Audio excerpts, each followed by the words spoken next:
नमस्कार। दिल्ली एनसीआर में लगातार बढ़ रहे कोरोना मामलों ने चिंता बढ़ा दी है। राजधानी दिल्ली में कोरोना की रफ्तार अब डराने लगी है। पिछले कई दिनों से लगातार मामलों में इजाफे का दौर जारी है। दिल्ली में पिछले 24 घंटे में कोरोना के 632 मामले सामने आए हैं। 18 अप्रैल को राजधानी में कोरोना के 501 मामले दर्ज हुए थे।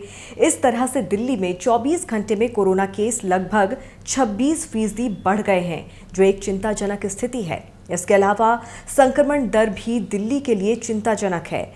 पिछले दिनों में ही 3 गुना तक की बढ़ोतरी देखने को मिली है। राहत सिर्फ इस बात की है कि पिछले 24 घंटे में कोरोना से किसी की भी मौत नहीं हुई है और 414 लोग ठीक भी हुए हैं। तो दूसरी राहत की बात यह भी है कि अस्पताल में मरीजों की संख्या फिलहाल नहीं बढ़ रही है। बीते कुछ दिनों के आंकड़ों पर नजर डालें तो पता चलता है कि पूरे दिल्ली एनसीआर में कोरोना मामलों में तेजी आई है। चिंता वाली बात यह है कि अब बच्चे भी तेजी से कोरोना संक्रमित हो रहे हैं। दिल्ली, नोएडा, गाजियाबाद के स्कूलों में कई बच्चे पॉजिटिव निकल चुके हैं। दिल्ली सरकार की तरफ से स्कूलों के लिए गाइडलाइंस भी जारी की गई है। एक भी कोरोना केस मिलने पर स्कूल की उस विंग को बंद करने का आदेश दिया गया है। तो वहीं स्थिति को देखते हुए पूरे स्कूल को बंद करने का फैसला विद्यालय का प्रशासन ले सकता है। वहीं बढ़ते कोरोना मामलों के बीच डीडीएमए की एक अहम बैठक होने वाली है। कहा जा रहा है कि उस बैठक में एक बार फिर से कुछ सख्त फैसले लिए जा सकते हैं। इन फैसलों में मास्क को अनिवार्य करने से लेकर मास्क न लगाने पर जुर्माना लगाना तक शामिल है। आपको बता दें कि अभी कुछ दिन पहले ही दिल्ली में मास्क की अनिवार्यता हटाई गई थी।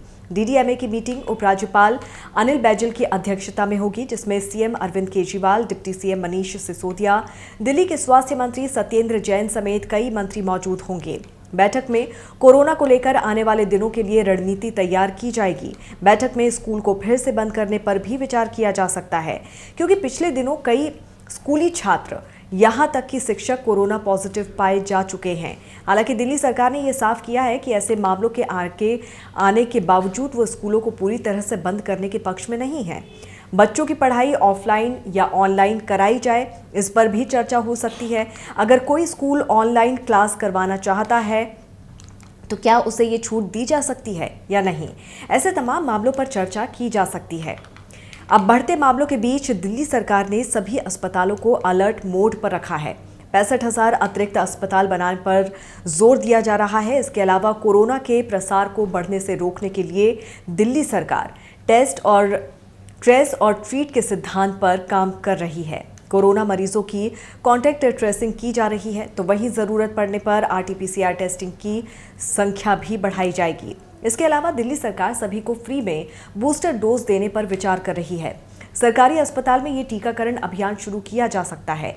वैसे दिल्ली के अलावा उत्तर प्रदेश में भी कोरोना के मामले बढ़ने लगे हैं। यूपी में पिछले 24 घंटे में 163 मामले दर्ज किए गए हैं। बढ़ते मामलों को देखते हुए यूपी सरकार द्वारा गौतम बुद्ध नगर, गाजियाबाद, हापुड़, मेरठ, बुलंदशहर, बागपत में मास्क एक बार फिर से अनिवार्य कर दिया गया है। दिल्ली में एक बार फिर से नए संक्रमणों में तेजी देखने को मिल रही है।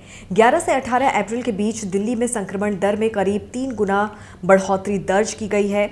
आंकड़ों के मुताबिक दिल्ली में 11 अप्रैल को संक्रमण दर 2.70% दर्ज की गई, जो 15 अप्रैल को बढ़कर 3.95% तक जा पहुंची है। 18 अप्रैल को ये बढ़कर 7.72% तक पहुंच गई है। फिलहाल दिल्ली में कोरोना के सक्रिय मरीजों की संख्या 1900 से ज्यादा हो चुकी है। कोरोना के बढ़ते मामलों के बीच डॉक्टर्स का कहना है कि आने वाले दिनों में संक्रमण के मामलों में और बढ़ोतरी हो सकती है।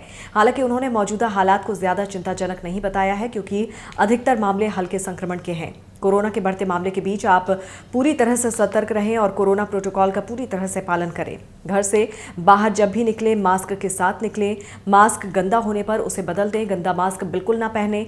कोशिश करें कि आपका मास्क 3 लेयर वाला हो। सामाजिक दूरी बनाकर भी रखें। भीड़ भाड़ वाले इलाकों में जाने से बचें। इसके साथ ही अपने खान पान का विशेष ध्यान रखें। लिक्विड फूड ज़्यादा से ज़्यादा लें, जो कोरोना के साथ बढ़ती गर्मी से भी आपकी रक्षा करेगा। बाकी के अपडेट्स के लिए जुड़े रहिए जनभावना टाइम्स के साथ। नमस्कार।